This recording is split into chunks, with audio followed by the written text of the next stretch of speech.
the guy that owns the team, Chris Crossland, lives only a few hours away.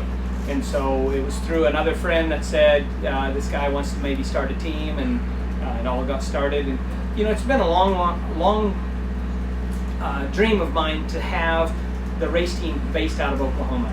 So much stuff is in Southern California and it's great, but the dirt's really terrible there.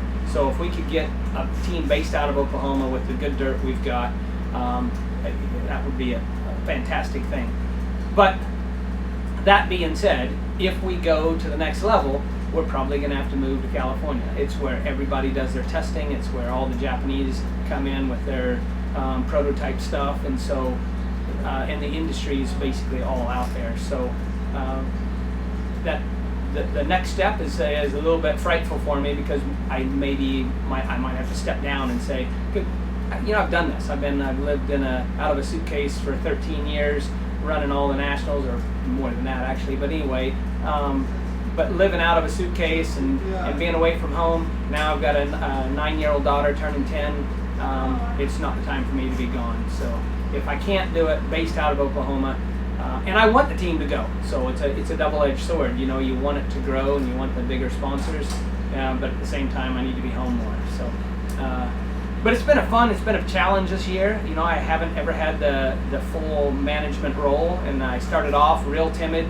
just kind of running with the punches and not really trying to stand up. And I think I can do a lot better job next year. I think I learned a lot this year. You got to start setting some standards right off the bat. But for the most part, I've got a great group. My riders were really good. My mechanics were helpful, and we worked as a team really good together. So all in all, I think it was a good year.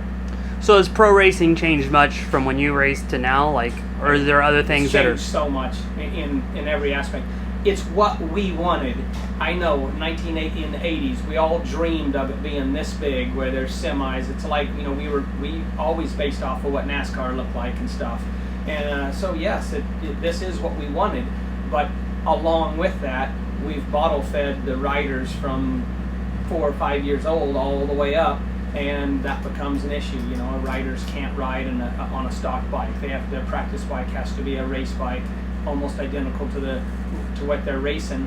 And I went into this thing going, practice bikes, a lot of new practice bikes, and didn't put anything additional to that. And there's so much to it. Our practice bikes cost probably 3/4 of what our race bike costs. So a lot of expense out there. I actually don't ride that much. Whenever the Oklahoma, October, November, December, we get some beautiful days where there's moisture in the ground. It's just perfect to go ride.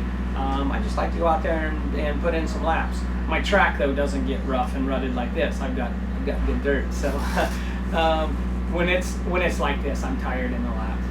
I'm so out of shape. But at 53, I'm not trying to prove anything. I absolutely know. On my second lap out there, my tongue's. Good thing my tongue's not long. It'd be wrapped up in the front wheel. It is.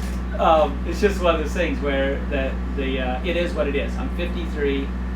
There's guys that are a lot younger than me, and the tracks have changed.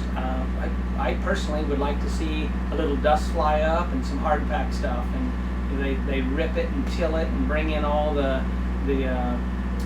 wood chips and everything. So and for what it is, if you went with these professional cameras and went to a 1985 race, it wouldn't be good on TV because it was so dusty. I remember whenever there would be dust coming across, the field would take off, and the next straightaway over well, there's been a race in California where the spectators are wearing goggles. So we do have to accept that to be ready for TV, we're going to have to update what it is. But it's technically, I don't think if I lived in my prime right now, I never was that good in the deep, loamy rut stuff.